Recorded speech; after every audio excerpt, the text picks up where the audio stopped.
Here we are. It's Long Live Baseball. We're live, baby. And on today's program, there's a downright reverse boycott going on in Oakland. And the commissioner made some interesting comments. And there's a whole article that we're going to talk about on Fangraphs. Great. The best baseball website out there, in my opinion. One of them. We're also going to talk about the red hot Chicago Cubs, who are 7-3 in their last 10 games. And I guess we also have to talk about the Cardinals, unfortunately. But Mike, how are you doing today? I'm doing well. I'm doing very well, as a matter of fact. I'm not going to complain about 7-3 over the last 10, like you mentioned. We're still, 3 or 4 or 5 games under 500. I guess 5 games under 500. And we're still 4 games back. And, I don't know. We'll probably talk standings and all that stuff maybe a little bit later, but maybe now's the time to do that. I don't know. I mean, as much as the Cardinals have been losing, of course, they've won their last 2. And so as hot as the Cubs have been in terms of, beating Pittsburgh, the number 1 team in the National League Central, and then, taking 2 out of 3 from Baltimore, the Cardinals are only 8.5 back. So, so it's listen, yeah, we'll talk about the division later, but yeah, so doing well though, can't complain. Yeah, we'll get into the Cardinals. Trust me, I have a 21 bulleted plan that they need to enact over the next several months. And it's a little, I think it's a little crazy that they haven't done anything yet. I think it's more than a little crazy, but that's just me. But we'll talk more about that later. But Mike, I don't know what this is on the show sheet. I didn't write this. Well, but it just is under. Do you want to explain the banter, the fun fact, or the banter that we always have? We always on the show try to start out with something light. We try to give a factoid. We try to inform the audience. This is what this show's all about. We're educators after all. So we try to educate. And you have written down here under fun fact or banter, it just says toilet paper - beard or mullet. And listen, I want you to explain this because I am very intrigued by this, this whatever you want to call this question. Topic, I don't know. It is the best way that I've ever seen to describe the frequent dilemma in households about how the toilet paper roll should be placed onto the toilet paper roll holder. Should it be a beard or a mullet? I don't know. So you see what I'm saying? Beard would be. I'm pretty sure beard in the front, over the top, right? Yeah. And then the mullet would be turning it around and going back the other way. Now, obviously, the mullet comes around. Comes around, so it would be coming out the bottom of the toilet paper roll when you pull it out to use it. But if it's the beard, then it's going over the top of the toilet paper roll. You're pulling down on the roll. So it's really a question of whether or not our listeners, you included, whoever in the comments, I don't care, Paul Dixon, W.M. Akers. Some of these guys, what do you prefer? Do you prefer the beard or the mullet when it comes to your toilet paper roll?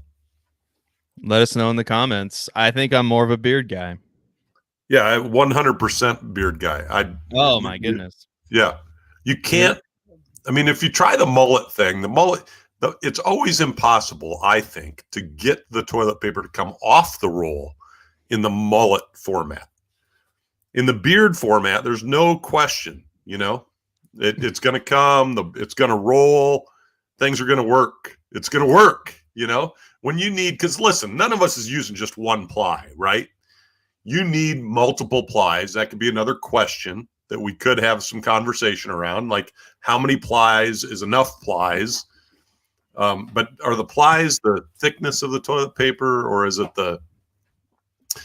I guess I it's a think it has to square. do that has to do with how many layers, right? You got a couple Yeah, layers, right? And it's not just, a paper thin sheet of paper, the one ply.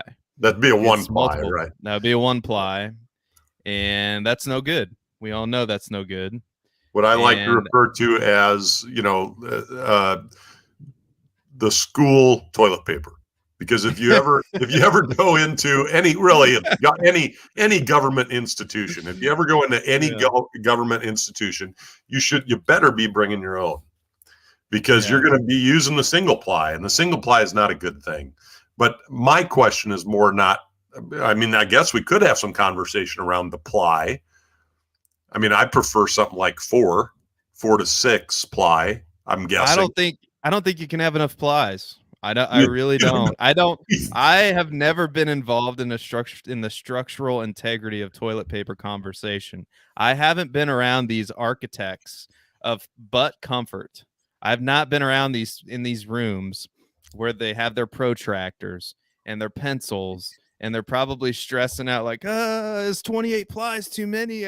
We've come up with the Cadillac of toilet papers, but the man is keeping us down because it's not economical or it's not affordable. I think there's some toilet paper genius out there who just hasn't been able to unveil his creation yet. I think I don't think enough people care about toilet paper technology. I think So we need to put AI on this. We need a more comfortable toilet paper with more plies. More plies, the better, in my opinion.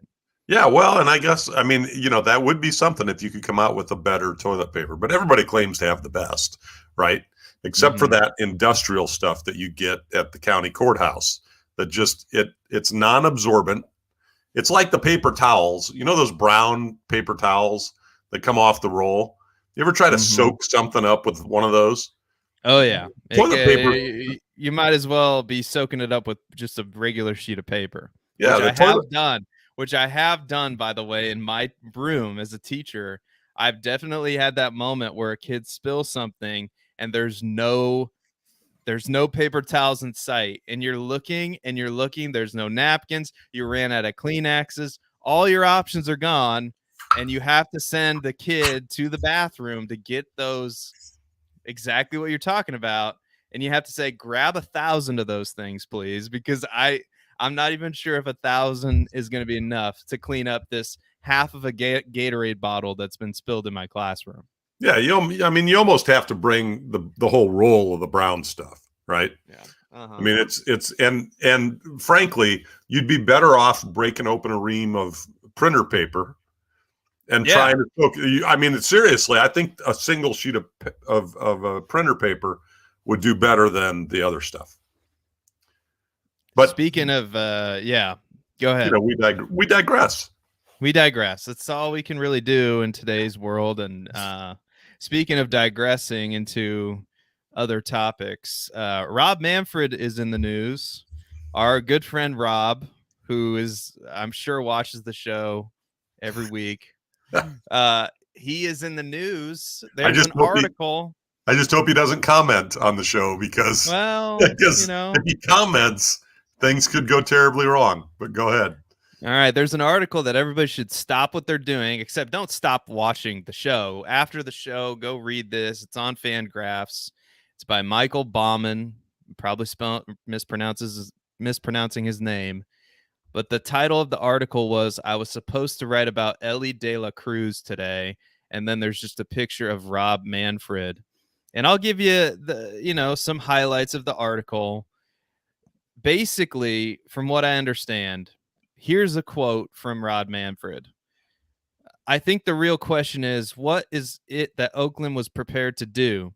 There's no Oakland offer, okay? So he's saying Oakland did not make an offer to build a new stadium. So that's what Rob Manfred's saying, essentially. If you're not aware, there's this whole thing going on with Oakland moving to Las Vegas. The residents of Oakland are not happy about this, and they had a reverse boycott. So they showed up in droves to the stadium. I think at the other day, they had 27,000 people show up at an Oakland A's game, and somebody can correct me if that number is wrong in the chat, but I just remember seeing it, and they chant, they're chanting things like "Sell the team, sell the team," and the owner The of promotional this. giveaway was a shirt that said "sell."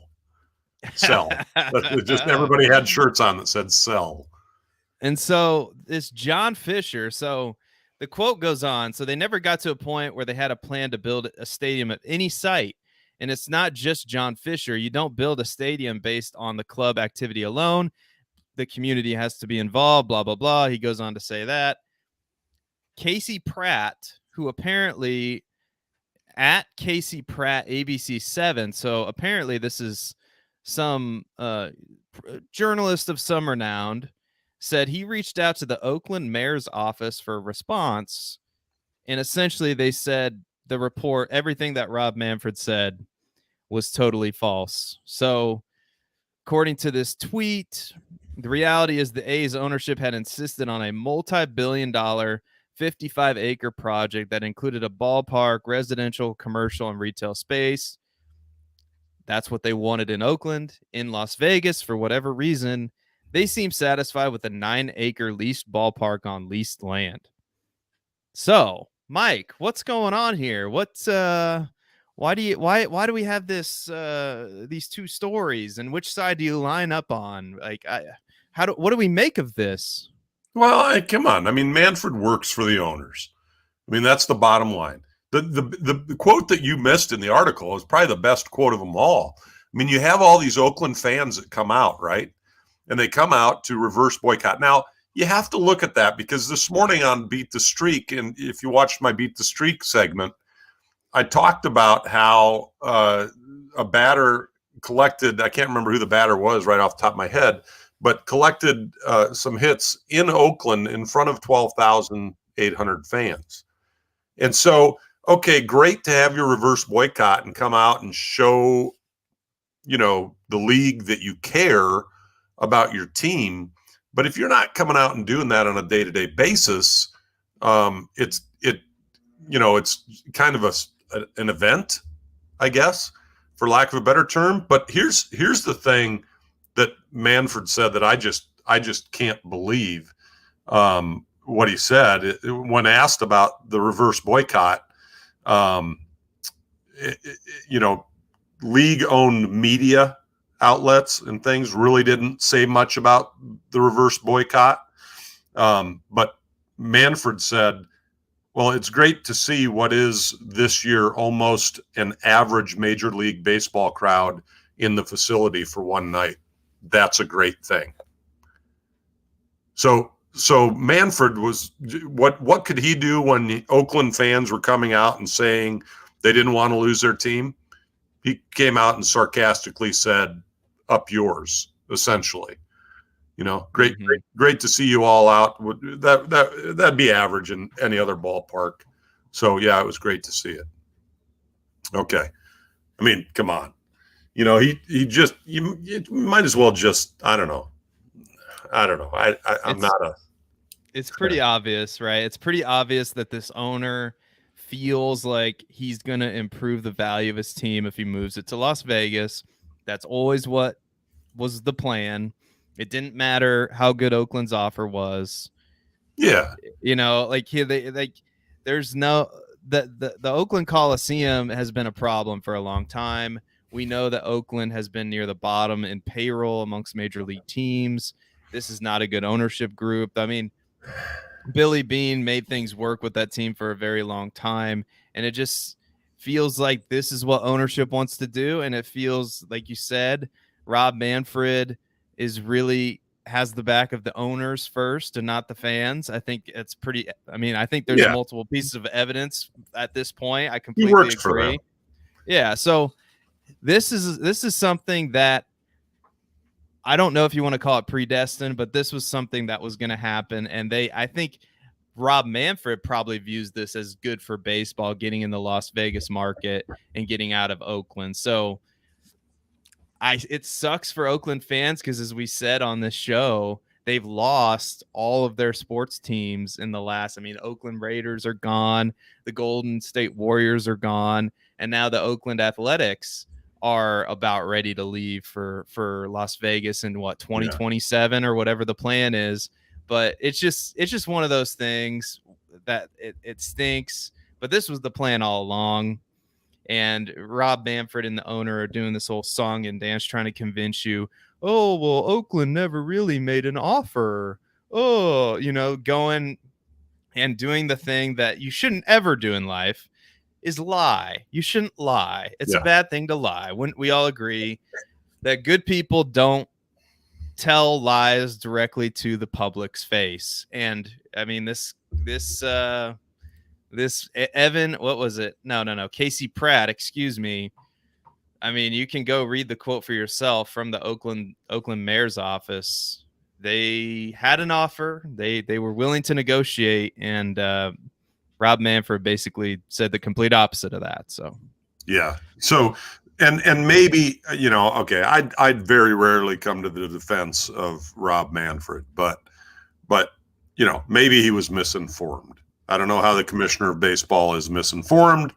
But and if that's the case, then that, shame on somebody else, I guess, for not telling the truth to the commissioner. But the sarcastic comment about filling the stadium and blah, blah, blah, the thing that probably goes unsaid, and by the way, you mentioned 2027, when the when the owners vote on whether or not to allow the Athletics to move to Las Vegas, it could happen as early as 2025.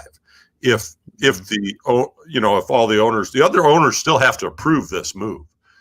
And so I suppose it's still possible that it doesn't happen. I highly doubt that. I think that it'll definitely happen. Leading up to the reverse boycott, I think Oakland had won 5 in a row. And since then, I think they've lost 5 in a row. So they're 5-5 in their last 10. But and there's I don't know the best way to put this, because there's no politically correct way to say it.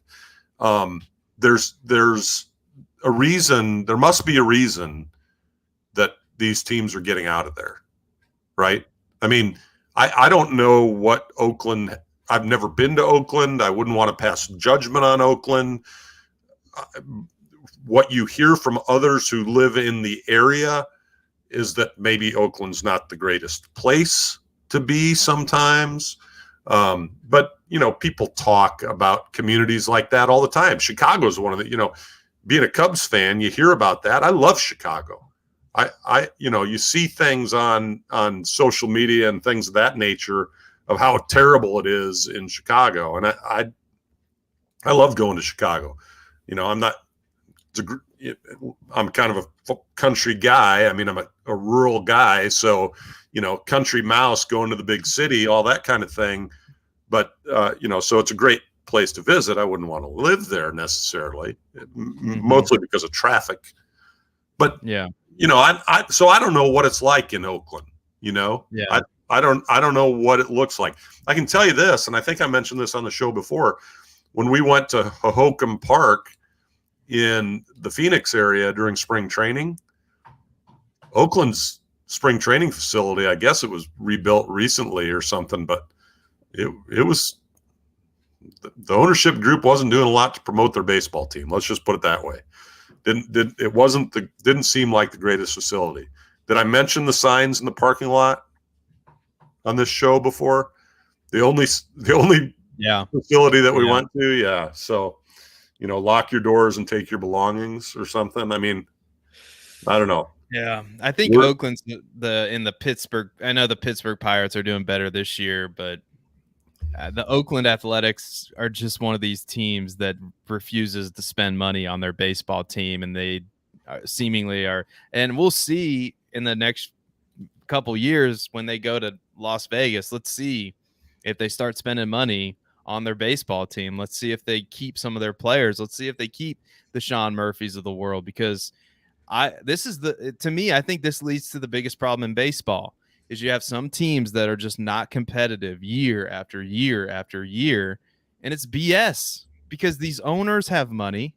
They bought the team. If you buy a sports team, you should be in the business of winning, of making that product a winner. That doesn't necessarily mean spending money, but it doesn't mean one team is spending more on one player or more on a couple players than than an entire team is spending. I don't know if there's any other major sport in the United States that's like that.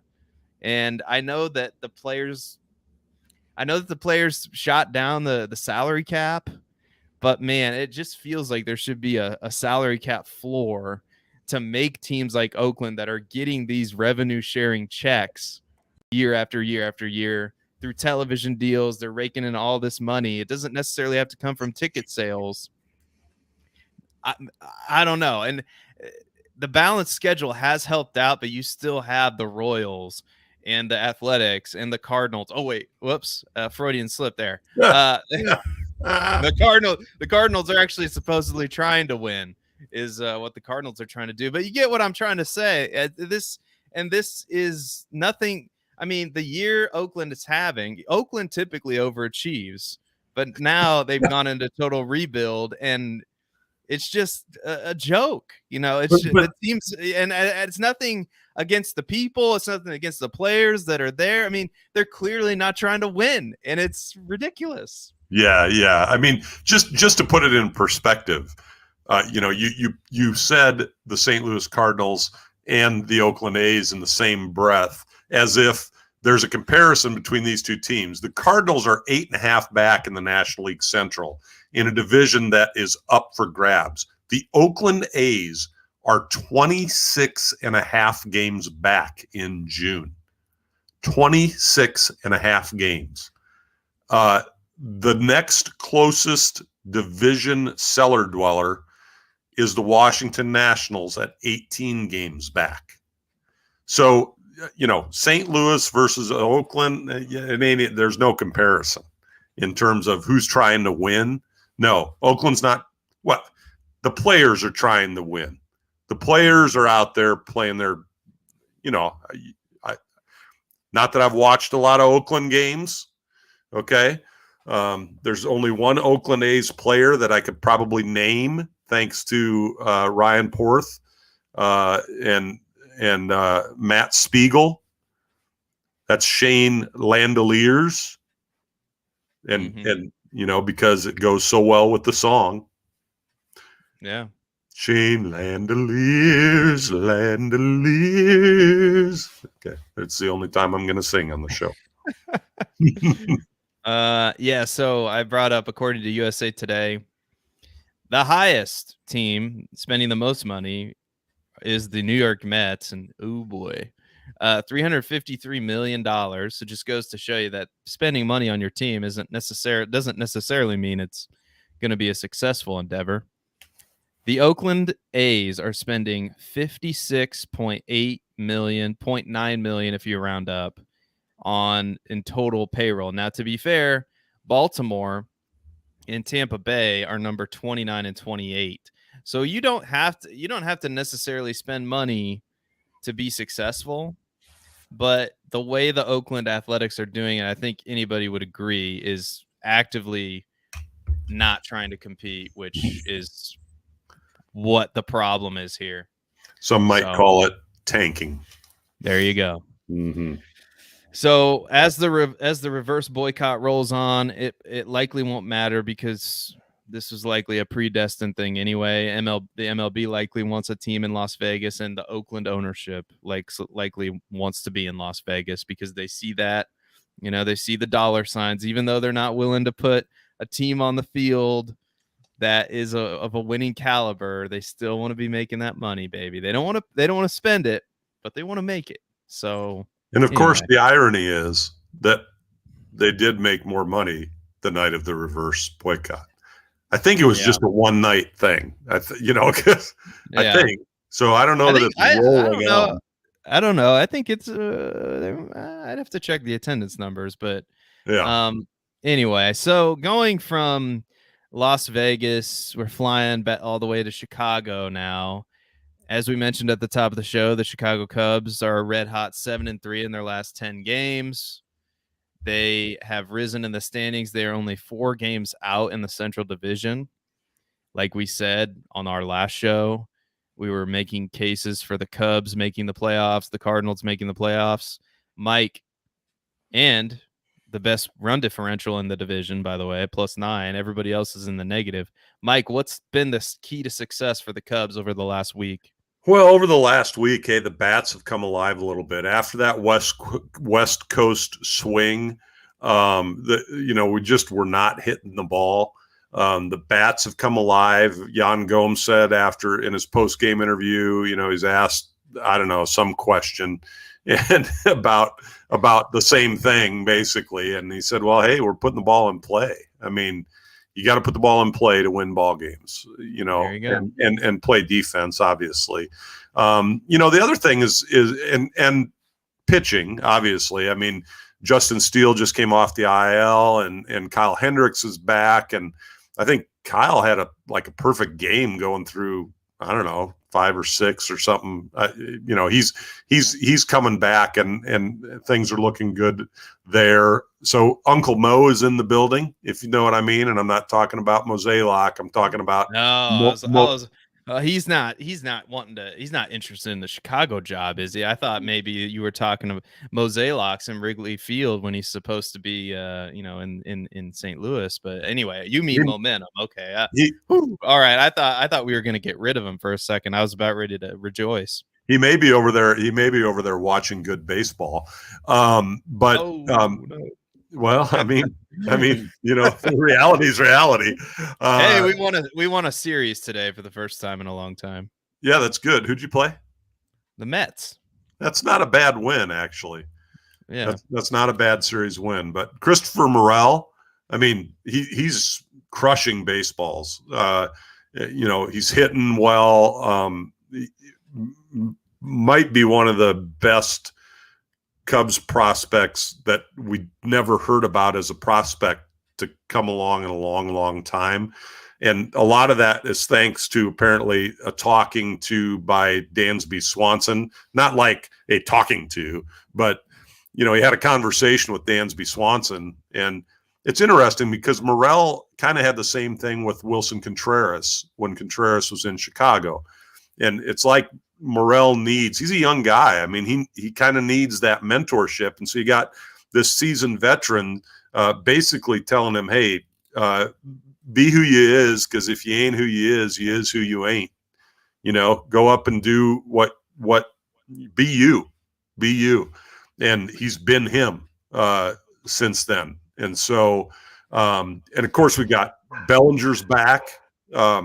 He's playing first base for the Cubs, which is interesting because we've got this guy named Tauchman in center field who I was really, really brutal on 4 or 5 shows back. And Tauchman is playing lights out. This guy is catching him up against the bricks and the ivy. He's hitting leadoff home runs on the first pitch of the game. He's throwing guys out at home plate. All of those things are happening. And so in the big picture, there's this gelling that's happening, or it seems to be happening in Chicago. When you ask the question, what's the catalyst? I think there's a lot of things, Steele being back, Hendricks being back, Smiley's dealing. If we could just get Jameson Taillon right, that would help a lot. I mean, because as we've talked about on the show before, the quality start factor of the Chicago Cubs is definitely playing into things for them.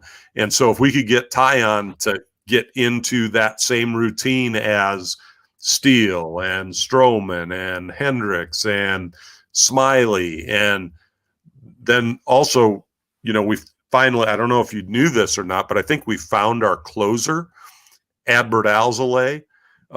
Is coming in and he's shutting things down when he needs to. Julian Merriweather has done a fantastic job in kind of that, I don't know, the prelude to the closer. I don't know if it's middle relief. And I don't know what you call it. The setup guy. Yeah. And Fulmer, who every time my son sees a picture of him in the bullpen about to come into a game, he's like, oh, but he's not been doing bad. He's not been doing bad. So the bullpen, is doing some things. Listen, we had a good April. We had a bad May. The sticks just weren't there in May, and we had some injuries that impacted that we forget about. And so far, we've had a great June. Like we've mentioned 7-3 in the last 10. We need to just continue doing what we're doing, keep flipping those standings, because to have Pittsburgh come to town to sweep them, they were in first place in the National League Central when they came in. My standings device just shut off because the battery went dead. But we've got 3 more coming up in Pittsburgh as well. Yep. You're at Pittsburgh tomorrow. Yep. So. And then we've got a couple days off, which is kind of cool because we're 3 days in Pittsburgh, Monday, Tuesday, Wednesday, and then Thursday, Friday are off, and then it's the Cardinals in London. And then you're going to, by the way, right? I may or may not be traveling over the pond, as they say. Okay. And then we come back and we've got a day off for the jet lag. And then we've got Philadelphia after that to round out the month of June. And then I think 1 game with Cleveland in there.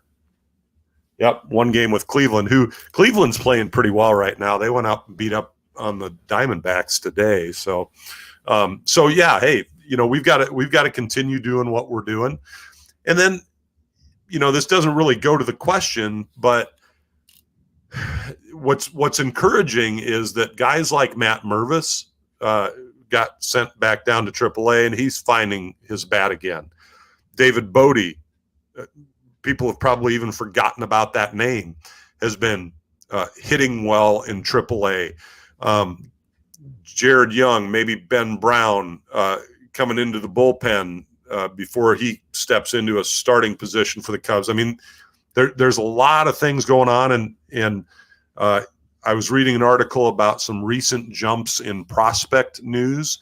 There are 3 pitchers who jumped into the top 30 of prospects in the Cubs organization, and rather considerable jumps in recent days. So, not only are things seemingly going very well right now, seem to be gelling a bit, but there's some depth in the organization now that allows us to bring up a guy like Nick Madrigal, who, when he's hitting well, and send Mervis down when Bellinger needs to come play first base, and rotate so that there's some movement going on, and it just seems to be working right now. So a lot to be encouraged by and to look forward to in Chicagoland.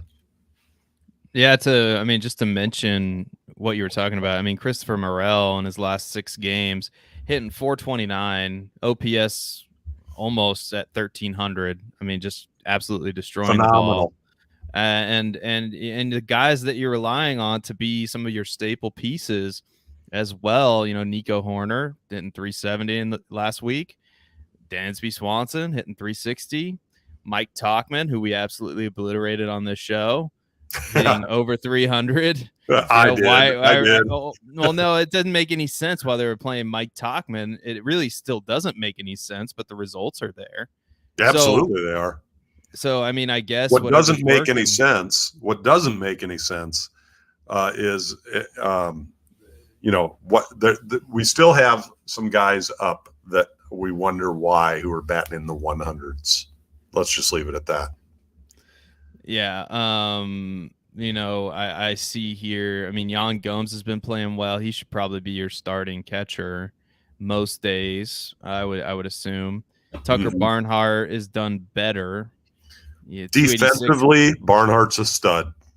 Yeah, and so I guess it, it's really that elusive catcher spot where, obviously the Cardinals are feeling it with Wilson Contreras right now when he's he's not known if he's average, below average defensively, and when he's not hitting, it kind of saps his value. But it's tough, that ever elusive catcher spot. It's tough to get both. So if you have if you can kind of platoon that position until you can, maybe Miguel Amaya is the answer there. But I saw he only played in 2 games in this last week, but he's getting valuable time. So there's Hitting the a ball lot of well. pieces. He's been playing some DH for us too, so he's been hitting the ball well. Yeah, so there's a lot of pieces to like. I see Cody Bellinger. He only played in 2 games. Is he working his way back from an injury, or what's going on there? Yeah, Bellinger missed 26 games.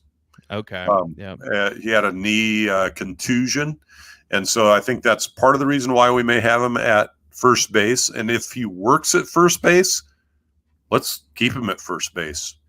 Mm-hmm. He has a tendency out there in the outfield to hurt himself. Yeah. So Yeah. Well, yeah, there's a lot of good things going, and you mentioned the pitching. I mean, I'll just say it again. I'm jealous of this pitching. I mean, it starts with Stroman and Steele, who are still chugging along. I mean, Stroman, great numbers, 8-4, whip at around 2.45 ERA. I mean, that's when you talk about ace, that's an ace, and that's a guy the Cardinals could have signed for, instead of Steven Matz, and they go the cheap route again, and that's, there you go. the big question right now is whether or not Marcus Stroman is going to get signed again. Stroh had a tweet that came out that basically said, "Hey, my agents and I have reached out to the Cubs on numerous occasions, and we're just not making any progress. They're not wanting to talk about it right now," which, that's the business side. Stroh says he wants to stay in Chicago. Well, I would make that happen. Chicago has the money. I don't know why that wouldn't be the case.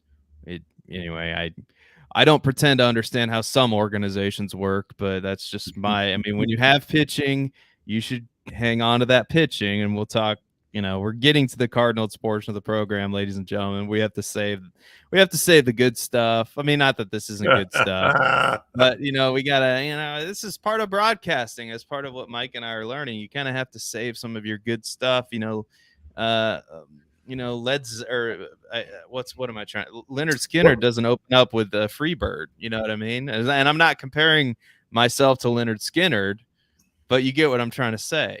So anyway, back to the Cubbies. Justin Steele is this treasure that you found. I mean, 7-2. I mean, numbers very, very similar to Stroman. And the only way that you could convince me that they're not going to resign Stroman is if they're going to go the other way, and they don't believe that Stroman's the long-term answer, which I don't understand why they would think that. But then you need to trade him at his peak value at the trade deadline if that's what you think. Those are your 2 options, in my opinion, because I don't think you can let him walk in free agency. You're not going to get the value back that he currently has. I mean, well, I don't know. It gets, to me, it's just I don't know if I'm beating a dead horse here, but it just seems to make too much sense that this is your guy. Just sign him. You don't have to make it hard. Just what does he want? You can negotiate. You're Chicago. Make it happen. Let's bring Marcus Stroman back. I mean, don't be like the Cardinals and just let your best pitchers walk in free agency. Don't let that happen. And then bring back Mr. AARP on $17.5 million you could have spent on maybe Jose Quintana, but maybe I'm still not bitter about that at all. But well, listen, when you say bring back Mr. AARP, at what age does a baseball player enter? Does he submit his AARP application?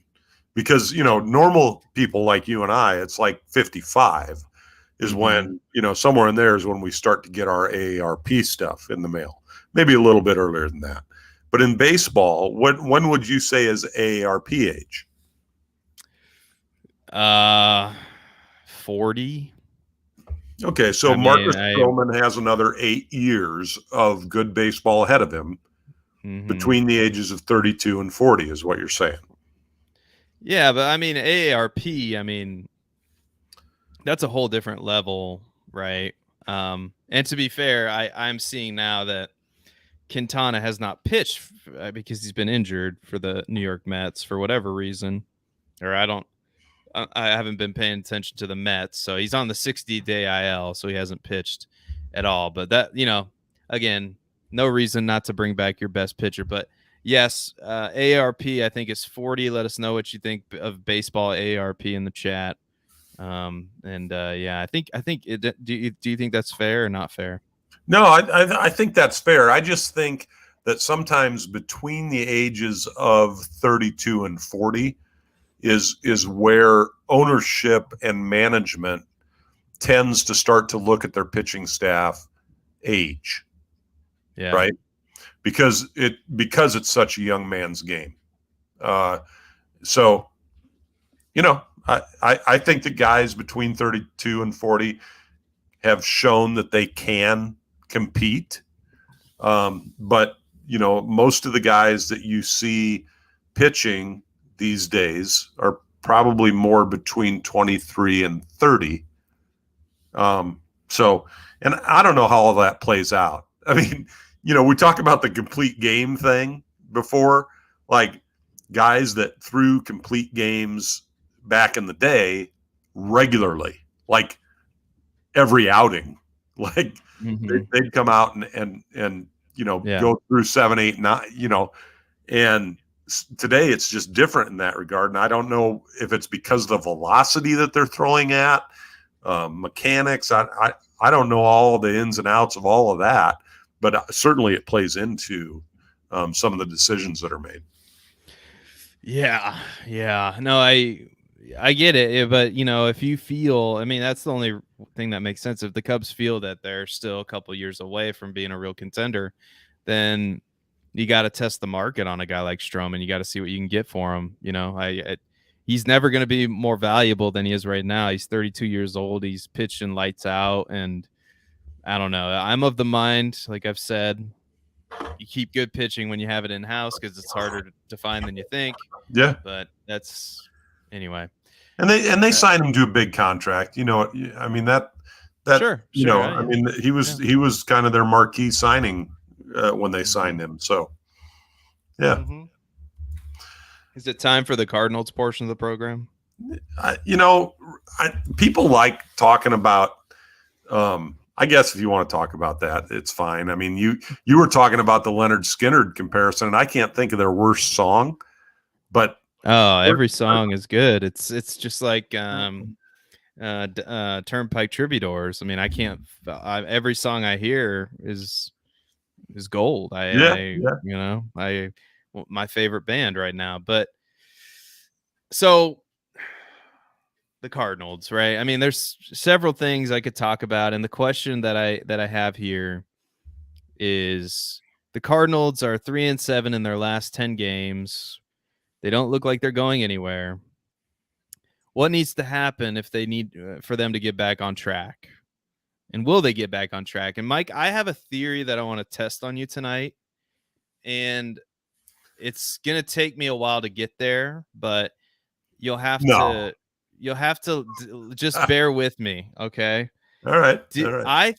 I really believe that all of this, I think you could say, and we've said it on this show, that the biggest problem the Cardinals have is their starting pitching. And that's true. I think the starting pitching, you can just look at it statistically from every angle that you want to. Steven Matz has obviously been a huge disappointment. Liberatore is not. I mean, for a while we thought, oh, he had one good start. Yeah, he's had a few good, decent starts, but he's not performing to the level that we need him to right now. And boy, does that Randy Arozarena trade look terrible. I saw what he's doing over there in Tampa Bay. Holy cow, he sure would be nice to have. He's on my fantasy team. Go ahead. There we go. Another person that's on Mike Jones's fantasy team. Everybody's check it off the list. Check it off the list. There we go. I haven't mentioned. We'll see. Not yet. We'll see if they get mark everything off their checklist tonight. Bingo card.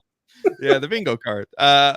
But I think maybe I know they haven't been playing well, but call me crazy. I think some of these roles are starting to be solidified, and it's been so chaotic that nobody's really gotten comfortable. There's this weird dynamic with the team where Nobody's really sure where they stand, where they're going to play, who's going. Like Jordan Walker gets sent down. And in hindsight, that looks to be a good decision because he's absolutely killing the ball right now. But Tommy Edman is playing center field.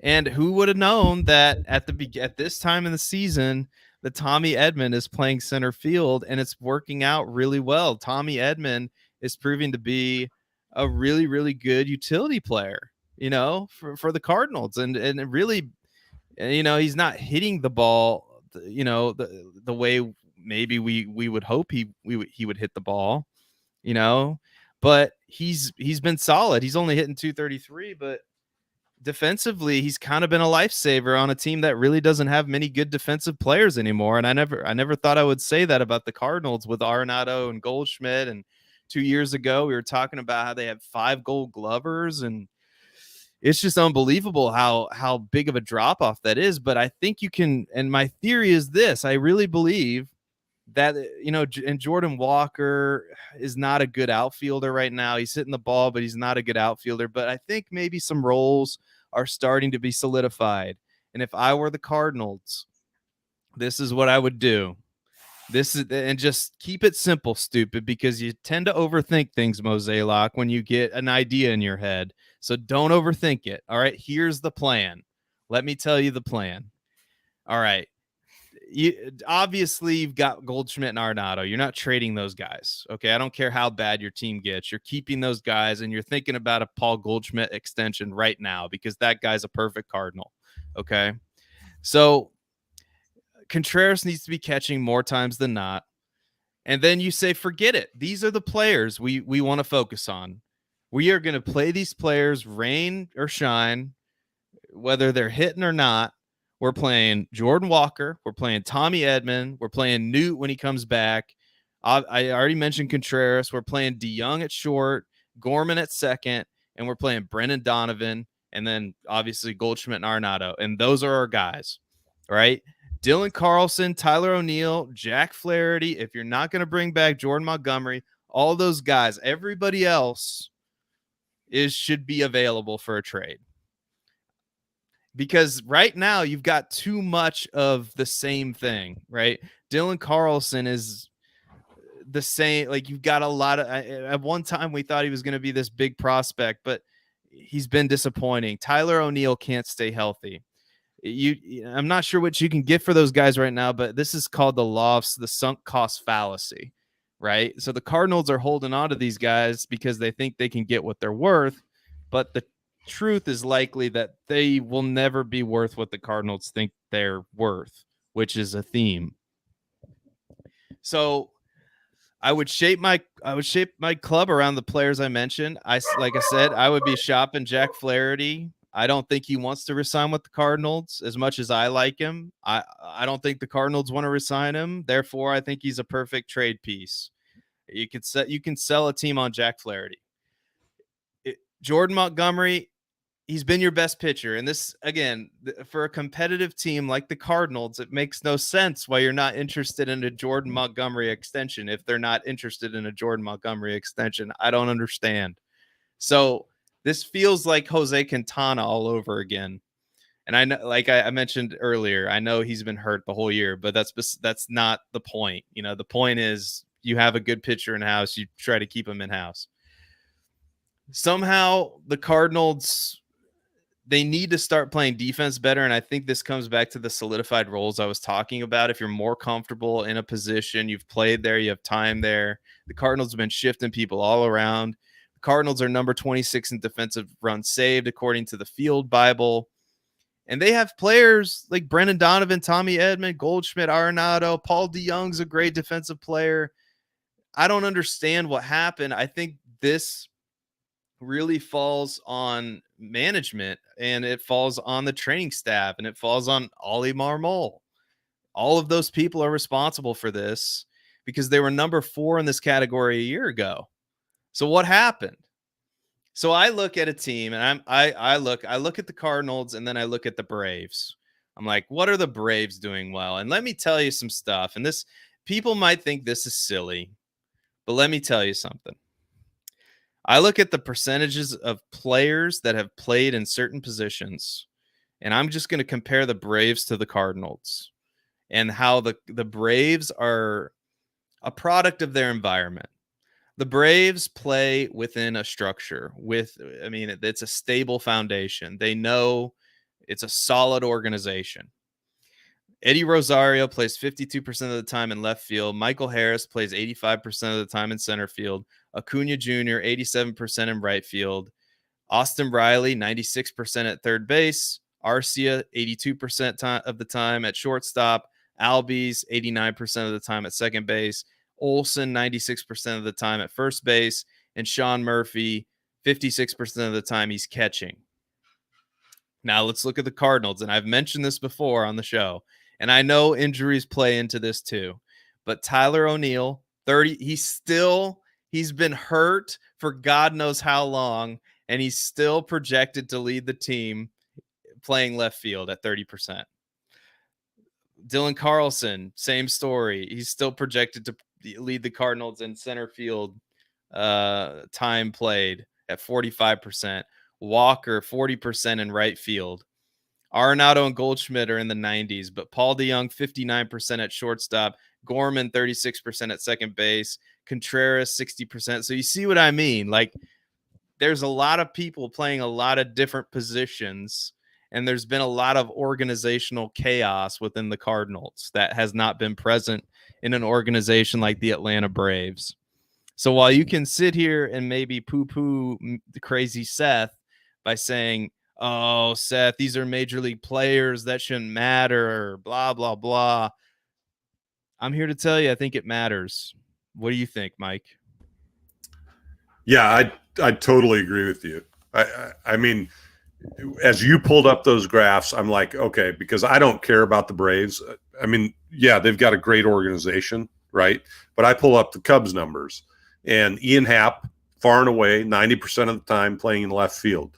Center field, injury, Cody Bellinger, 59%. Now Tauchman, 28%. He's obviously rising on that. Morel is only at 10%. Seiya Suzuki in right field at 81%. Dansby Swanson at short, 95. Horner, 84% at second. First base has been a question mark for us. And that's an interesting one for me, because when you talk about the number of putouts that someone makes in the course of a game, your first baseman is incredibly important. We've had Mancini, we've had Mervis, we've had Bellinger, we've had Rios. Even Patrick Wisdom played a little bit of first base, who's injured, by the way, potentially, from what I understand, could be a broken wrist or something like that. Wisdom at 42% at third base, followed by Nick Madrigal at 39%. So there's questions at the corners for the Cubs, right, when it comes to the thing that you're talking about. And then Yan Gomes, 51% of the catching duties, and Amaya and Barnhart kind of splitting. Barnhart's at 40%, Amaya's at 10%, but kind of splitting the duties back there. So in terms of the Cardinals, absolutely. A lot of bouncing around going on there, a lot of movement, trying to figure out the pieces. And I think that's what's going well for the Cubs right now. They might have found, like I've said before, that gelling. They may have found what's going to work, like who's going to work together. That's how a team works, right? Cardinals still seem to be searching for that. Well, and amidst this chaos, because you have two different reactions going on here. One, you have, let's make the catcher that we signed to be the catcher not a catcher. Let's call out Tyler O'Neill. Let's send Jordan Walker down. All these moves that on the surface don't make much sense at all, that seem like panic moves. And then when they interview Mozeliak, oh yeah, the WBC, that really threw us off. And anything that I say is just going to sound like an excuse. And it's just the tone of the guy. It's just what he's saying, and bringing up the WBC in that interview about a week ago. I mean, come on, dude. How many games? away from the WBC are we? Well, that's not an excuse. I'm sorry. It's a terrible answer. And then he brought up the fact, and Quintana is in this category in that interview. He brought up, oh well, the pitchers that we would have signed, they're all hurt. The pitchers that, bro, you weren't gonna sign those players anyway. You weren't in that conversation because you weren't willing to meet the number anyway. So what are you talking about? The Cardinals don't do that. They don't go out and get what they need, which drives me crazy. And now you're seeing the product of that. You're seeing the product of ignoring your starting pitching year after year after year, depending on a 41-year-old Adam Wainwright to save the day. And now your best pitcher, again, here we go again, Mike. Here we go again with Jordan Montgomery. He's your best pitcher. He's the only pitcher you have that has an ERA in the threes right now. Granted, it's 3.91, but it's still in the threes. And this guy is a free agent to be next year. And I haven't heard a thing about a contract extension for Jordan Montgomery. You jumped at the chance to sign Miles Michaelis. And if you're interested in Michaelis and Matz, and I think Hudson are the only pitchers signed past this year. So I hope that there's something good in the minors, because we know, and we'll talk about some of the free agents that are available next year. I mean, it's a great free agent class, but we know the Cardinals aren't going to spend any money because they never do.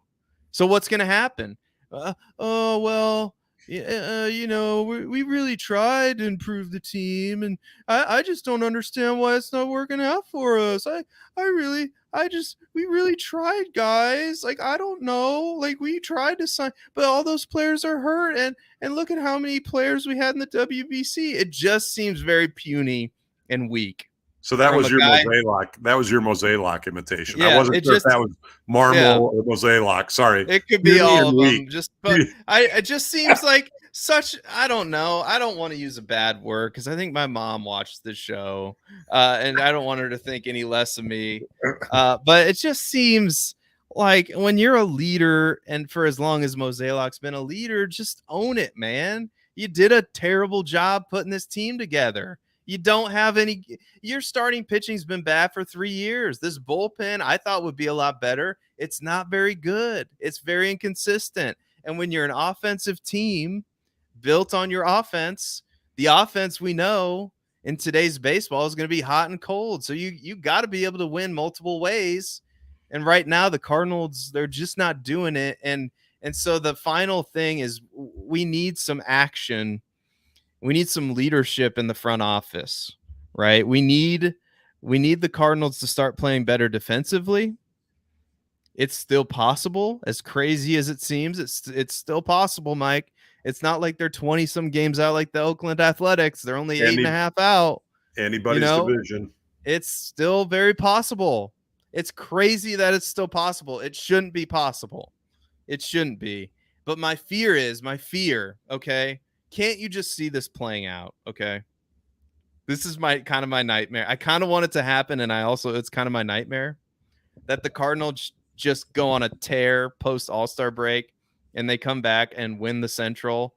And then just the look on Mosaic's face and Marmol, like, oh yeah, we knew we had a good team, oh, bull crap. You panicked at every turn. You greasy man. Like, whoa, wait a minute. How's he slimy, conniving manipulator? You were panicking at every turn. And, how do you think he's panicking? Isn't he kind of sitting back going, yeah, it's okay. It'll be all right. That doesn't sound like panicking to me.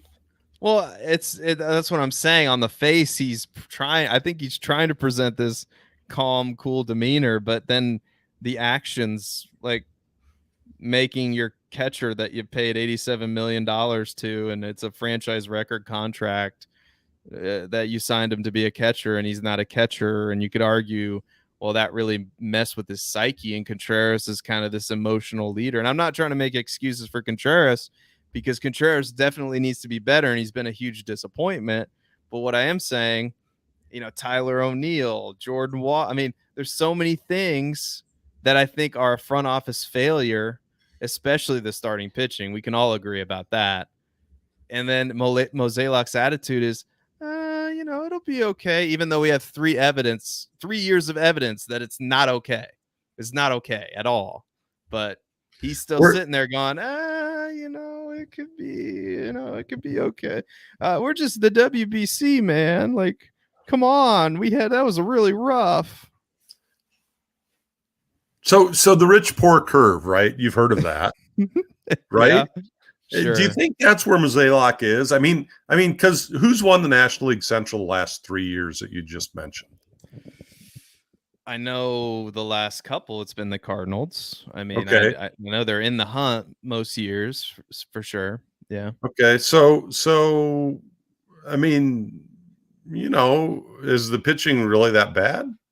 Mm-hmm. I mean, they're winning the division every year. So maybe I guess what I'm saying is that maybe Mozeliak doesn't realize that when it comes to your pitching, you're poor, but he thinks you're rich because you're winning the division.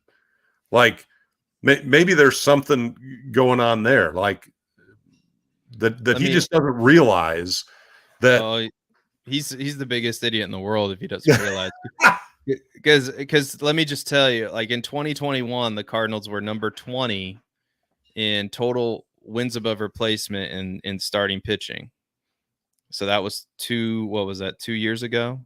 Last year, I'm bringing it up right now. I know the stats, but I want to number 16 in wins above replacement. So average to below average this year. So now year number 3, just to prove my thesis, the Cardinals are number 17 in Major League Baseball in total. And that's not even ERA. That's just wins above replacement. If I went by ERA, it would be even worse, right? So anyway, I'm not exactly 100% sure how number 23 in total starting pitching ERA. So really you're baseball. So really you're just proving my point. Okay. Is it Mozeliak?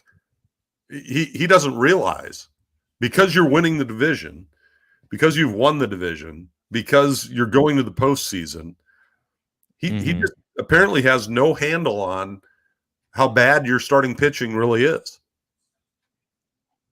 Yeah. And now it seems, and this is, I think, the closer to the truth than the alternative that I presented to you, that the Cardinals go on a tear, which is, I'll admit, still possible. But I think the truth is that the rest of the teams, like the Pirates and the Reds, they've brought up some young players, and they're better teams than they were last year, 2 years ago, 3 years ago. And the Cubs are better. And the Brewers are still rock solid. I mean, the Brewers are consistent as the day is long. They might not be an elite baseball team, but they're going to be a tough out, So, well, they're leading the division right now. Yeah, and this division, it's still not good, but it's better than it's been. And so I think the Cardinals have been complacent for a long time, and I think the window has passed. And I hope I'm wrong, but I just feel like that there were opportunities to add to this starting pitching rotation. There's going to be more opportunities in the future, like this offseason, the trade deadline, if they don't add at least a couple, because they need. The truth is, if for no other reason, you just need the bodies.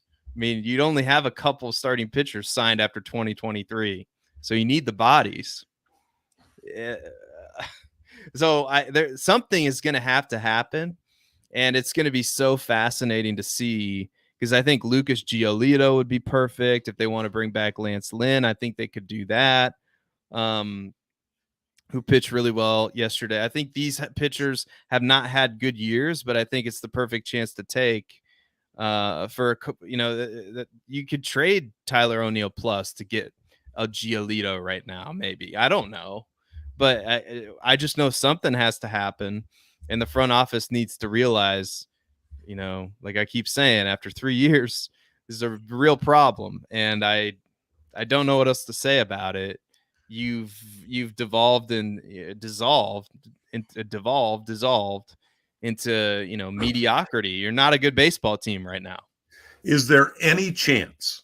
Is there any chance, in your opinion, Seth, that the Cardinals, the reason that the Cardinals are playing chess with their players, moving them around and up and down and different positions and all of that kind of stuff, is there any chance that the reason that they're doing that is that they're trying to figure out who to trade for starting pitching? Maybe. I think that would be given Mozeliak. That seems like a galaxy brain scheme for Mozeliak to say. He's like, oh, I was just, figuring out. We had to figure out that Tommy Edman could play center field. Clearly, I don't know, man. I think it's just been a lot of, and there have been injuries, but injuries are not an excuse. Every team deals with injuries, and there was clearly enough depth.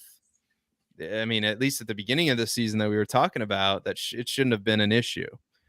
So I really do think that the future is bright, because I think they've done their staff, their Randy Flores and the people that draft, they've done an amazing job. Crack them if you got them. Cheers to everybody. They've done an amazing job. Mason Wynn looks like a real player. He's sitting down there in AAA. Walker looks really good. If they can find, if they can bring him up to speed on being an outfielder, he looks great hitting the ball. But I think he's probably a future first baseman. I mean, maybe that's the reason why you don't resign Goldschmidt, even though I still think they should, because I think Goldschmidt's amazing and you should keep him as long as you can. That's how I feel. But I just I think there's a lot of good people. They just need to go get what they need. If like I keep saying, I feel like a crazy man saying the obvious, and for no other reason than you don't have any after this year.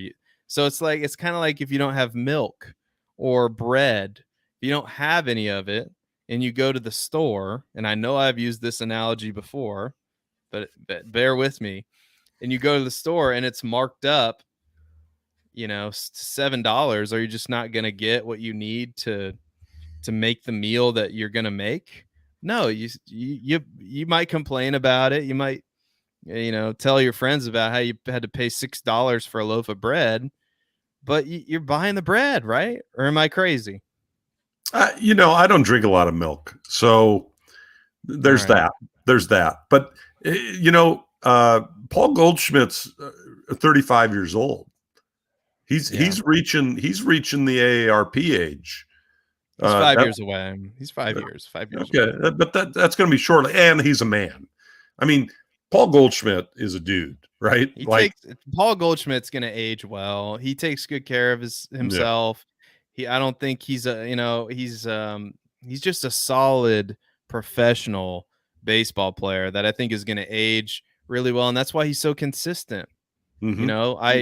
So I would keep that guy around for as long as he wants to be around the Cardinals, because I think he's great for the clubhouse. I think he's a great leader, both him and Arenado. There are certain players that I'd be willing to take the chance that they're going to regress sharply. I just don't think Goldschmidt's one of those players, which is why that's my stance. On Goldschmidt, So yeah. Well, you mentioned Jordan Walker potentially playing first base. I know you're not going to like this comparison because Jordan Walker is the #1 prospect in all of baseball. I know. He's not a perfect player yet. I get it. He's still young, and but he looks great. I mean, he looks. Yeah. No, there's no question about that. But from my view, from the bleachers or from my seats in section 231, Christopher Morel and Jordan Walker are very comparable players. Like, they both tear the cover off the ball, right? They both hit the ball very well, but where are you putting them seems to be the question of the day for each of those players. Like, when you talk about the depth charts, where's Jordan Walker at in the depth charts? Where's Christopher Morel at in the depth charts defensively, you know. And I don't know, we're still trying to figure out this F and DH thing in the National League, I think, even though it's been 3 years now, something, since they pulled that one over on us. I don't, you think you're gonna make, I've always liked Morel. I've always really, really liked him. I thought there's a lot of upside to his game. I thought when he hits the ball, he absolutely crushes it. Like you said, I think he's got all the tools. He's got speed. He can play. They originally brought him up as a shortstop, didn't they? That's a great question. I think, or was it a third, or was it third base? It third base is what I was thinking, but okay. But when they brought him up, I thought, oh man, you guys might really have something here. And then it's kind of been back and forth, but the potential's there. I mean, I don't think it's as crazy as you think that I think it was. It is. Right. Yeah. I really like Christopher Morel as a player. Yeah. I really do. So I see the Cubs organization doing the same thing that you just talked about with Jordan Walker, potentially making him a first baseman, because Cody Bellinger at first right now, no. Matt Mervis, yeah, maybe. But I think they could turn Morel into a first baseman. He's long. He could get some stretch. He's athletic. I don't know. You never know what they're thinking, but that's a place that I think I've said on this show before. I think we should consider putting him. All right. I like that idea for the Cubs. I think you need a first baseman. It's a lot more clear. It's a lot clearer of a path than Walker for sure. Yeah. All right. Should we give the people our AL All-Star ballot? We did the NL last time. We could do this rather quickly. I know we're going over on time, but I don't know what your time frame is tonight. I got nowhere to go. So yeah, we got 15 minutes or so, right? Oh, 15 minutes. Okay. Yeah, that's plenty of time. So we'll go back and forth just like we did with the NL. And so anyway, so American League, the All-Star voting is open. Mike, who do you want to go? Do you want to do this like we did last time? Just go back and forth, or what do you want to do? Yeah. Why don't you go first? Because here's the thing. My ballot's on here and it's dead. And so I'm going to vote real time as we talk. I don't think I've voted yet today. Well, maybe. Okay. All right. So anyway, I am at first base choosing Yandy Diaz because I think he's, first of all, he's batting over 300 and he's one of the only first basemen to do that. I know there's options out there like the more popular Vladimir Guerrero, but Diaz's OPS is over 100 points better than his. And you just kind of look at all the options here. Unless I'm missing something, he seems to be the clear winner for me at first base. I don't know. Here, maybe I can help you out here, Mike. Why don't I do this, right? I'm gonna share my screen. I've got it open right now. Okay. Did I send you my ballot? No, I don't think so. So you can see here, what we got going on here. Oh, this is perfect. It's presented exactly how I wanted it to be presented. Beautiful. Okay. So I voted for Yandy Diaz at first base. Mike, who are you choosing at first base? I am 100% in agreement with you. Yandy Diaz is the guy at first base. I've I wish I could pull up how many times I've selected him for Beat the Streak. I know it's been considerable. Yeah, I think he's far and away the starting first baseman for the American League. Yes, I 100% agree. And so moving on to second base, my vote here is Marcus Semien. I think the numbers are just better than anybody else. At second base, his OPS is over 800, which is, Drury's the only other player that I see, maybe Altuve, but Altuve hasn't really played much. So I think you gotta give the nod to the guy that's been doing it for most, if not all of the season. And Semien, what do you think, Mike? Yep. Simeon's another one of my regular go-tos. Great players, been hitting the ball well. is a real key part to Texas's resurgence. All right, so I will select Marcus Simeon. This might be a fun way to do it because then maybe we have to reach a consensus here, and maybe like if we disagree, I don't know. We'll see. But so for moving on to third base, and I'm trying to remember who I picked. All right. I know who I picked. Maybe I should go first this time, so it doesn't always seem like I'm following you. Okay, go ahead. Josh Young for the Rangers. The Rangers are quite the ball club this year. And I think Josh Young, 14 home runs, 43 RBIs, 830 OPS, and a 278 average. Think he's a great selection there. So I had to go to him. I picked Rafael Devers, but I honestly don't have too much objection to what you just said because that team is really good. I mean, the Rangers are killing it. So I would not be opposed to changing my vote to Josh Young. Yep. Okay, so we'll just make this Texas back to back. Shortstop.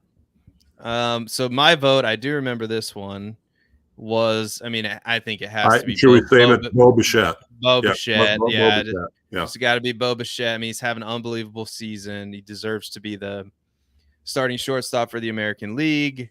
I know Corey flow. We could. I mean, it would be really tempting to just make it an all Texas team with Corey Seager. I mean, hitting 363. I mean, that would be the other tempting option, but I think Bichette is the answer here. And that's what I'm going with, but I think we both agree. So the other choice would be Seager, but at catcher, Mike, do you have your catcher handy? I know who I picked. If you want. Well, as much as I want to pick Shea Langeliers, Adley Rutschman. That's who I picked. The guy there. Yep. Yeah, that's who I picked. Clearly, I know Salvi is there. I was tempting to pick Salvi, but I think Adley Rutschman is just having an overall better season. So now we got 3 outfield spots, and this is where, as a Cardinals fan, again, we have to be reminded of the gut punch that was the Randy Arozarena. I almost said Marcell Ozuna. The Randy Arozarena trade, because he's one of my choices. I don't know if he's one of your choices or not. Absolutely, he's one of my choices because he's on my fantasy team.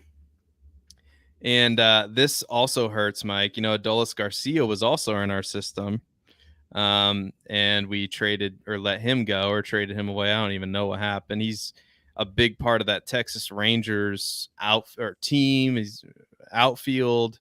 He's having a great season, but I don't know. I don't think I voted for him. Why don't you pick an outfielder? Well, is Harrison Bader on your outfielder ballot there as well? Oh, yeah.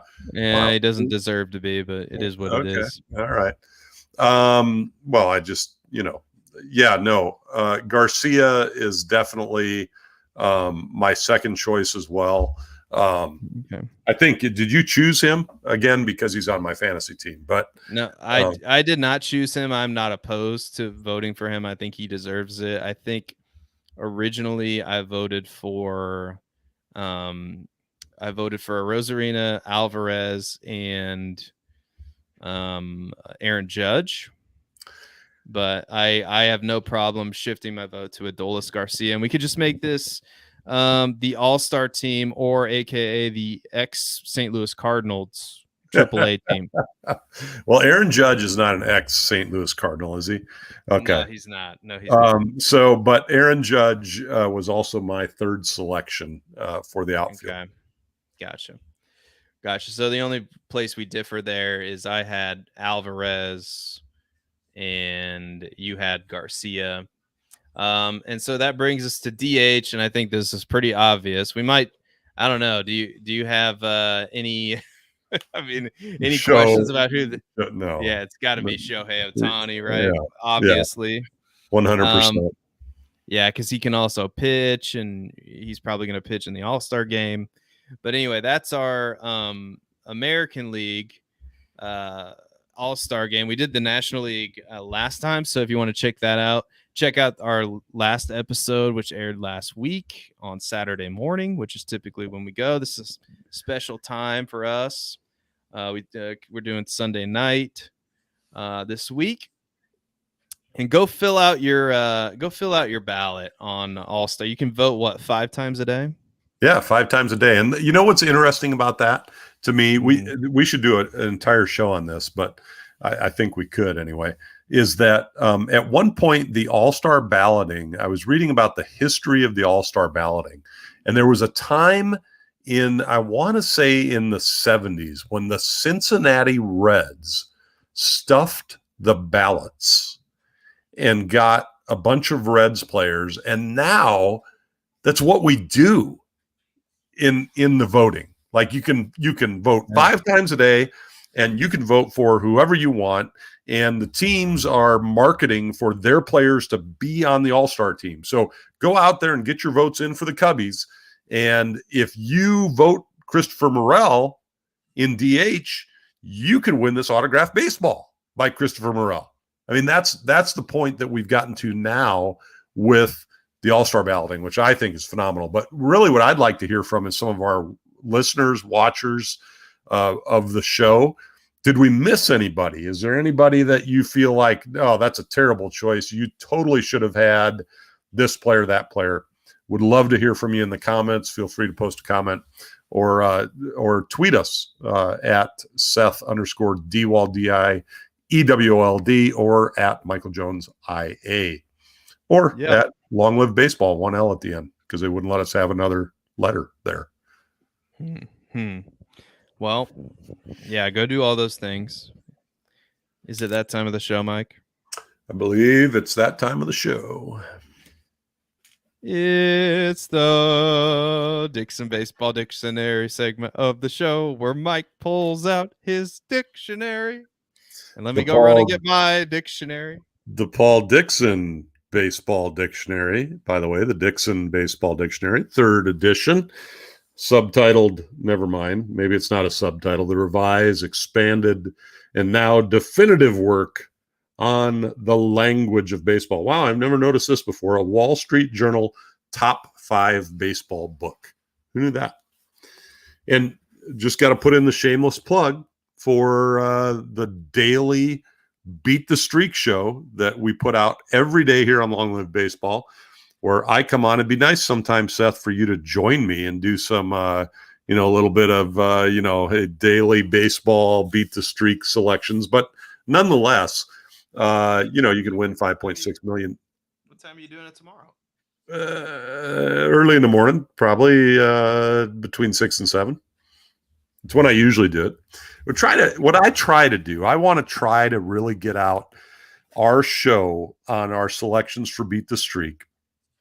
I know this is getting away from the segment, the baseball dictionary segment of the show, but I try to get it out there at least a couple hours before game time based on the rotowire.com projected lineups for the day. Okay. Sometimes I've had to take a pass because the player's not playing that day or that kind of thing. But nonetheless, $5.6 million MGM Grand and Major League Baseball will give you if you can beat Joe DiMaggio's streak. $10,000 for the longest streak of the season, which right now is a guy named Mr. Intangible, who is also part of our Long Live Baseball group and stands in line to win a copy of the Dixon Baseball Dictionary. So there you go. So, Seth's dogs were barking in the show, and my dogs were barking. My dog, I've got a singular dog, although he does have multiple personalities. He was barking. And so on page 262, I thought it would be apropos. Is that a word? Apropos. Apropos. I think it's apropos. Apples. I don't know. Something. Apples. I don't know what that has to do with anything. How do you like these apples? How do you like them apples? Not these apples. Them apples. Them apples over there. Yeah. So page 262. You know how many dogs are related to baseball, according to Dixon's Baseball Dictionary. There's a lot of them.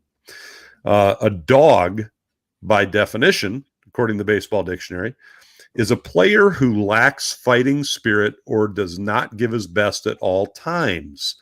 So Tyler O'Neill, for example, rounding third base, he was a dog. And so, right? I mean, no offense to Tyler O'Neill. I've never met him. I don't know him, but potentially he was, we've heard the term he's dogging it, right? But he's a dog, apparently, because he's not playing. He's lacking the fighting spirit, not giving his all. Could also be a player's foot, by the way. And the synonym that they have listed there, do you see it? For dog? Yeah, he's a pup. He's a pup. Pup. Yeah. Oh, Neil, what a pup. Yeah. I can see that. All right. Yeah. And then, of course, the dog days of summer. Do you know what month that refers to, Seth? Well, I'm looking at it right now. It's not really the month you think of as the dog days of summer. What do you think of? I would think July. Wow. Really? See, I think August. Yeah. Okay. All right. I always think August because the dang humidity, and you never want to go outside again as long as you live, especially if you live in the Midwest or specifically Iowa, where the corn sweat is a real thing. Corn sweat in Iowa fills the air with humidity, and it's just miserable. I don't know why we live here. Miserable. But I digress. So the dog days are the late summer or September of a baseball season. So specifically for baseball, it's September. Mm-hmm. The time of year when the weather is hot, the body tired, and for the handful of teams that aren't close to the wild card, the game's meaningless. That's according to Stephen Cannella, Sports Illustrated, August 20th, 2001. Okay. You can be in the doghouse. Yep. You in the doghouse. Go ahead. And Tyler O'Neill was in the doghouse too. Tyler O'Neill applies to all of these things. Does he apply to the doghouse fiddle? The doghouse fiddle. This is the best term in the dog category. I don't know. I don't think so. According to Baseball Magazine, October of 1916, Bill Mullins said that they tried the old doghouse fiddle. And what does that mean? Oh, I've got it right here. Do you want me to tell you? Sure. To attempt a double steal. You don't see that very much, do you? These days? I'm telling you, we need to resurrect some of these terms. Doghouse fiddle. I can just see Chip Carey saying it, on the broadcast. Oh, look at that. They pulled off the old doghouse fiddle. Doghouse fiddle. Yeah. Where'd that come from? That's a great term that we need to resurrect. Let's start using that in everyday vernacular. All right. That would be very apropos. Yeah, I think when we get together for a ball game, which I think we might do in maybe late July, because that's when Cardinals and Cubs have a lot of games in various, Busch, Wrigley.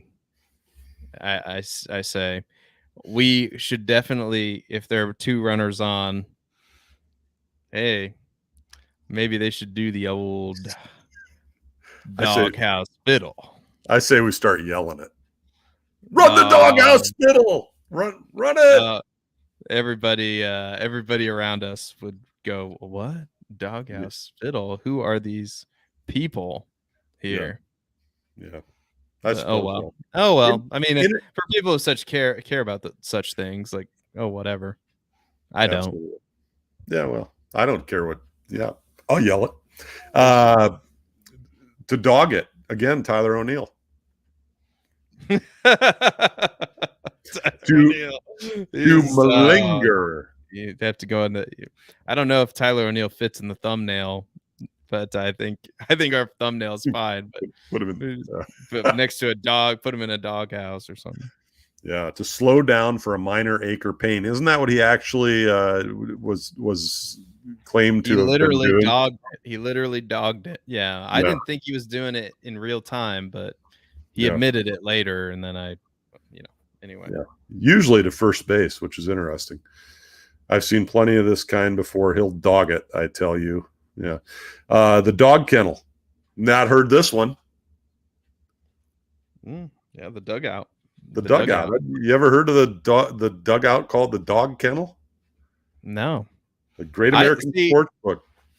Well, here's the thing, though. You don't want a dog kennel because you don't want a bunch of dogs on your team, right? You know, I would think not, unless they're pit bulls. Now, I've also heard a good, and I hear this in fantasy football all the time.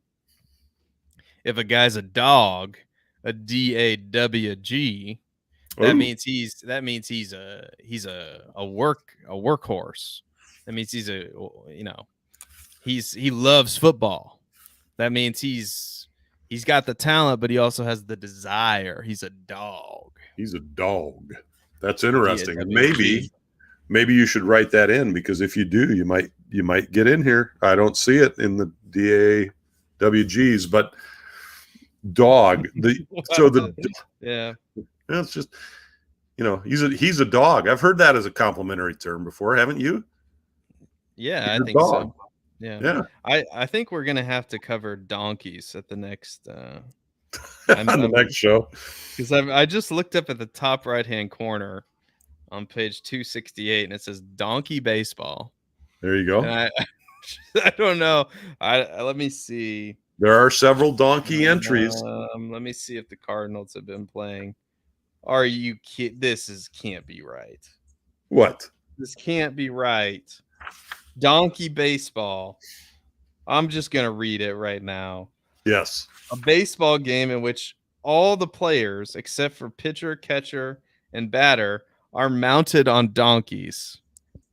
Yeah. When the ball is hit, the batter jumps on a waiting donkey and attempts to circle the bases as the ball is chased by mounted fielders, all mounted on donkeys. The game became a very popular amusement in the Great Depression and reached its peak in 1934 when it was launched in Florida spring training and played from coast to coast. It was adopted by the House of David's bearded barnstormers, then managed by Grover Cleveland Alexander.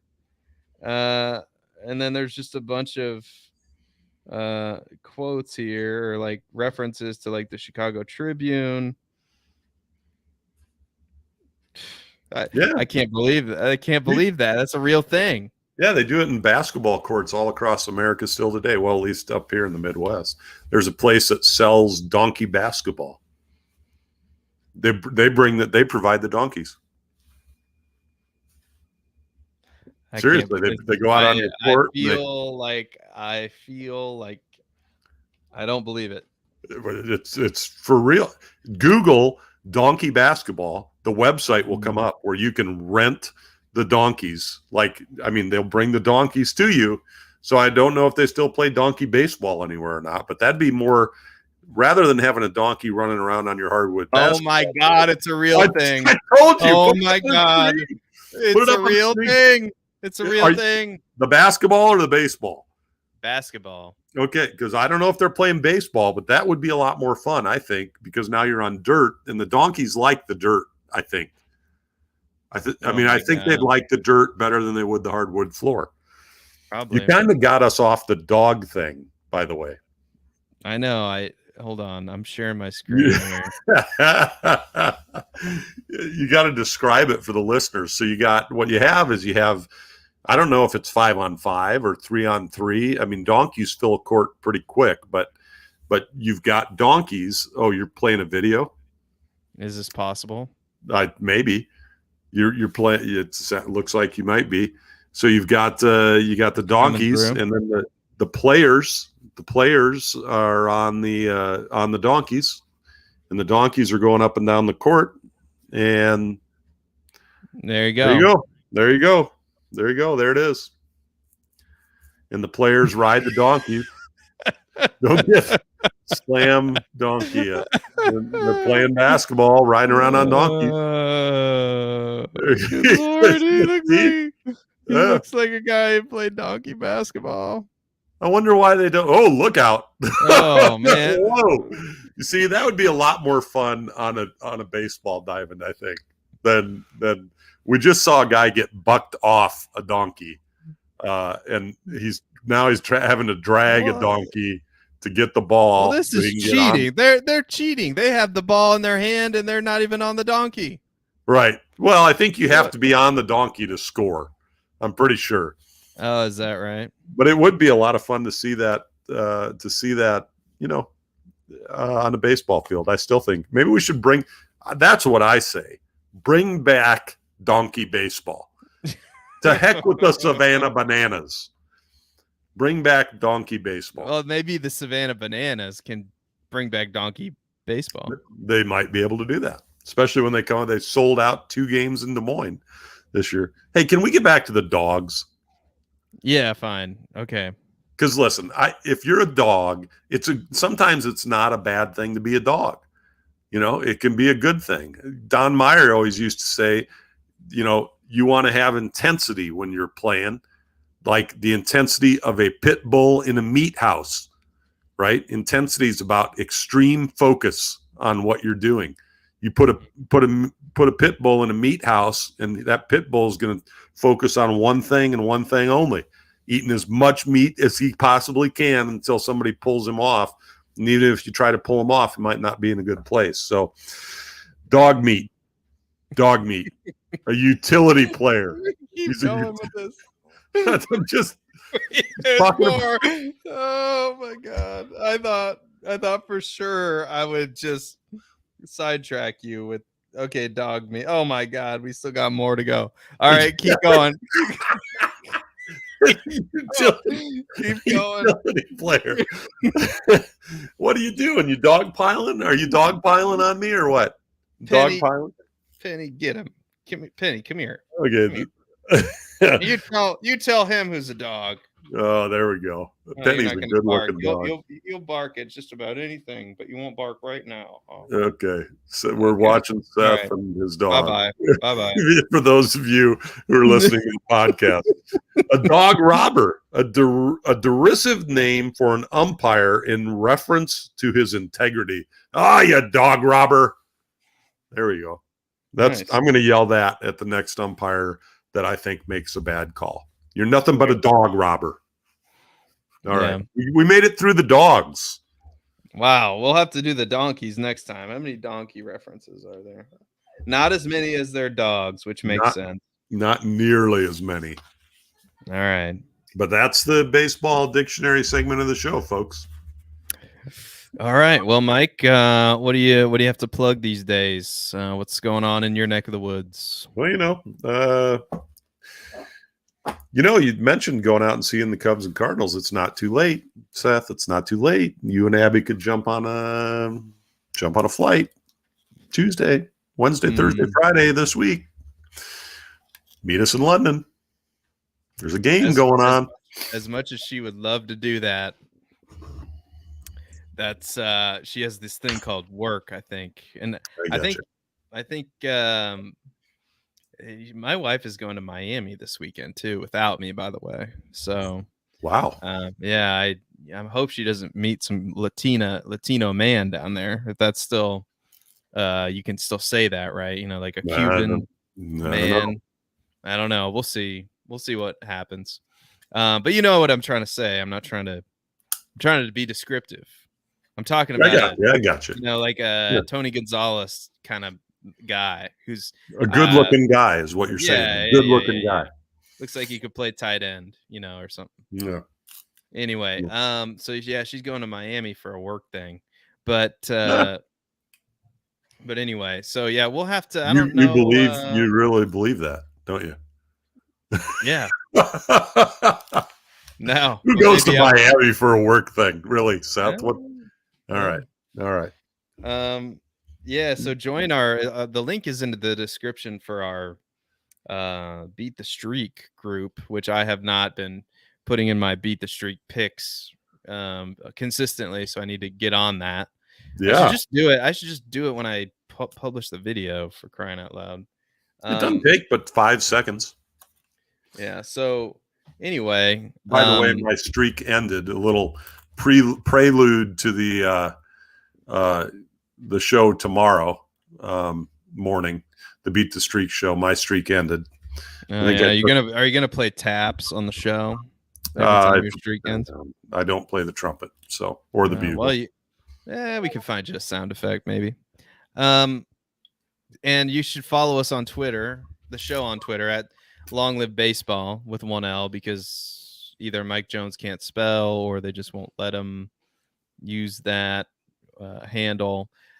You can follow me on Twitter at Seth_DIEWOLD. It's not Diewold. It's not Diewold. It's Diewold. You can follow Mike on Twitter at Michael Jones IA on Twitter. And of course, you should, if you're listening to the podcast, you should also see our bright, enthusiastic faces on YouTube, where we talk about dogs and dog house fiddles and dog kennels and donkey baseball for your listening and viewing pleasure. So you should like and subscribe on YouTube, and you should download the podcast so you can listen to all this baseball talk all the time. I mean, why wouldn't you want to do that? I don't really know. Seth, we get a lot of comments on the baseball dictionary segment of the show. Yeah. Whether it's on our YouTube channel or Twitter or whatever, we get a lot of comments. Like, I really didn't know. Like, people are going to come on and they're going to be like, are you kidding me? There's such a thing as donkey basketball. They're going to comment on this. Fill up the comment section about what you think of the idea of bringing back donkey baseball.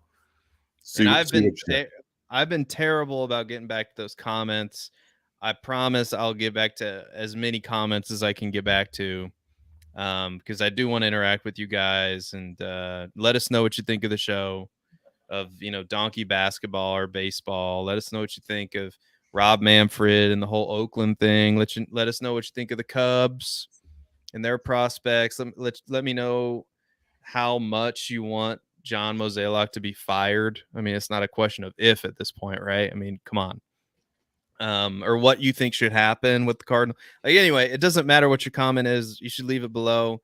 Comment, like, subscribe, all those things. Like Jordan Krosno did.